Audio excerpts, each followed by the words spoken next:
இன்றைக்கி நாம் பார்க்க போகிறது பச்சை புளி ரசம். தேவையான பொருட்கள்: சின்ன வெங்காயம், பச்சை மிளகா 2, கருவேப்பிலை, பூண்டு, சீரகம், மிளகு, புளி. புளியை நல்லா நம்ம இப்போ கரைச்சிக்கணும். கரைச்சிட்டு அதை இன்னொரு பாத்திரத்தில் எடுத்து நம்ம மாற்றிக்கணும். நமக்கு தேவையான அளவு நம்ம கரைச்சி எடுத்துக்கணும்.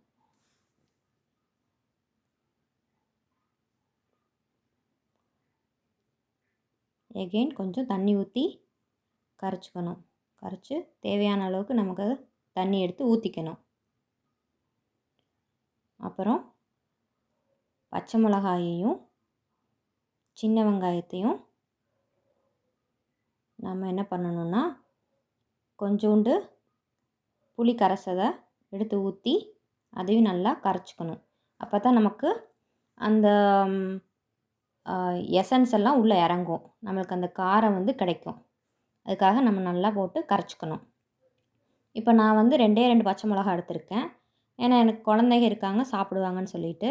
உங்களுக்கு தேவையான அளவு பச்சை மிளகா 3 கூட எடுத்துக்கலாம். காரத்துக்கு தகுந்த மாதிரி நம்ம பச்சை மிளகா எடுத்து யூஸ் பண்ணி கரைச்சிக்கலாம். குழந்தைங்க இருந்தால் ஒரு 2 மட்டும் யூஸ் பண்ணி பாருங்கள்.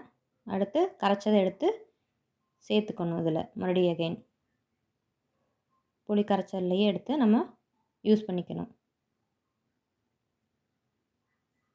அடுத்து பூண்டு, மிளகு, சீரகம் எல்லாத்தையும் தட்டி எடுத்துக்கணும்.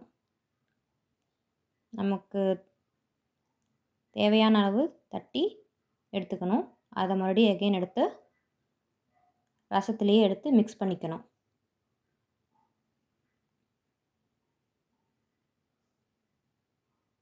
உப்பு தேவையான அளவு போட்டுக்கணும்.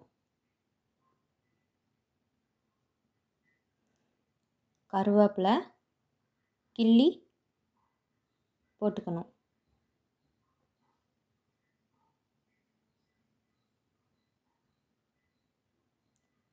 கொத்தமல்லி தழை கிள்ளி வச்சுருக்கேன், போட்டுட்டோம். இப்போது நம்ம மிக்ஸ் பண்ணதை எடுத்து பார்த்தா நமக்கு பச்சை புளி ரசம் ரெடி ஆயிடுச்சு. அவ்வளோதான் ஃப்ரெண்ட்ஸ். தேங்க்யூ.